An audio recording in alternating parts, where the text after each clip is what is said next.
All right, let's get right into it. Today, we're tackling one of the biggest questions in digital marketing, period. We're going to go on an expedition to solve the great Google Ads riddle. What does it actually cost to run ads in 2024? Let's dive in. So, here it is, the $1,000,000 question.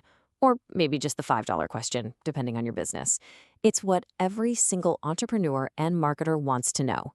And if you've ever tried to find a straight answer and just couldn't, you are not alone, not by a long shot. And that's because, well, it kind of is a riddle. But here's the thing about riddles. They all have a solution.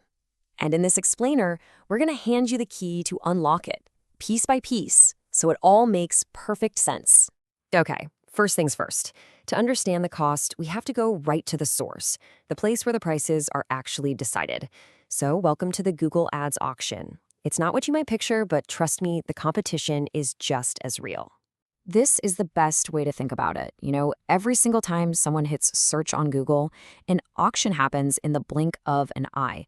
You're not just bidding with money, you're bidding for a shot to put your ad in front of the perfect person at the perfect time. So how does Google pick a winner in this lightning-fast auction? Well, it all boils down to this really important score called ad rank.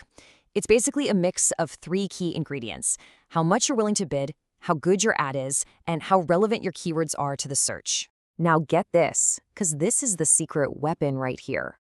A higher ad rank doesn't just get you a better spot on the page. Google actually rewards you for having a high-quality, relevant ad. You might end up paying less per click than the person bidding below you. Think about that. Quality can literally save you money. So we've seen the auction house. Now, let's pull out our map.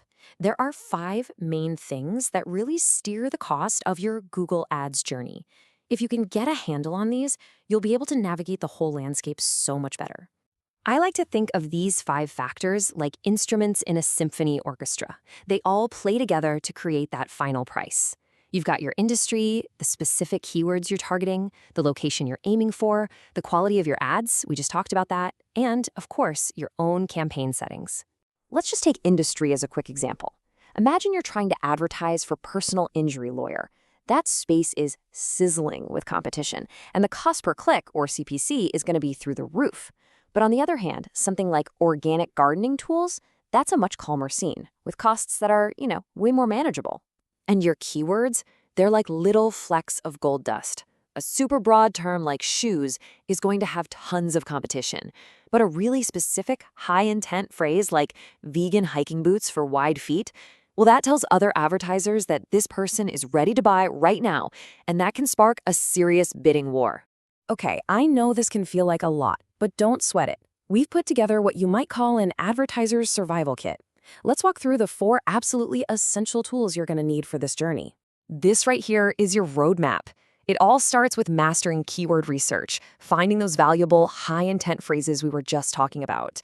Next, you have to focus on quality ads. Remember ad rank? This is where that pays off, potentially lowering your costs.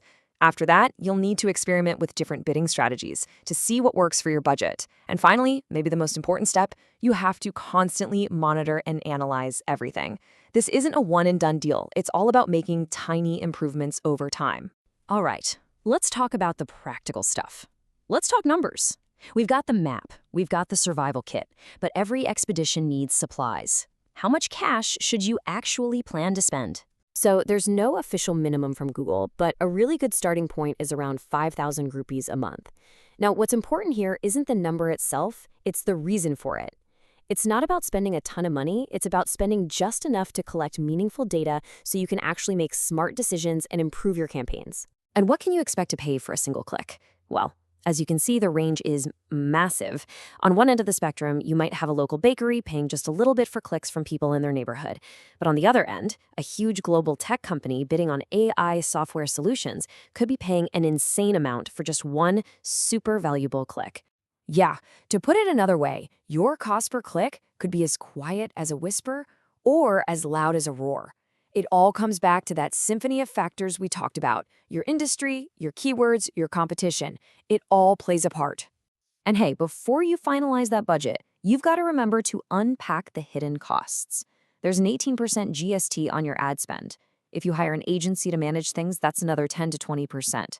and you might need some other tools to help with tracking. The point is, you have to factor all this in to know your true total investment. And that brings us to what might be the single most important takeaway from all of this. Google Ads is not a set it and forget it kind of thing. It's a continuous journey. You're always testing, always learning, always optimizing. What works great today might need a little tweak tomorrow. So you see, cracking the Google Ads cost riddle, it's not about finding one single magic number. It's about understanding the landscape, packing the right tools for the job, and being ready to explore and adapt along the way. You have the map now. Your Google Ads adventure is officially ready to begin. So the only question left is, are you?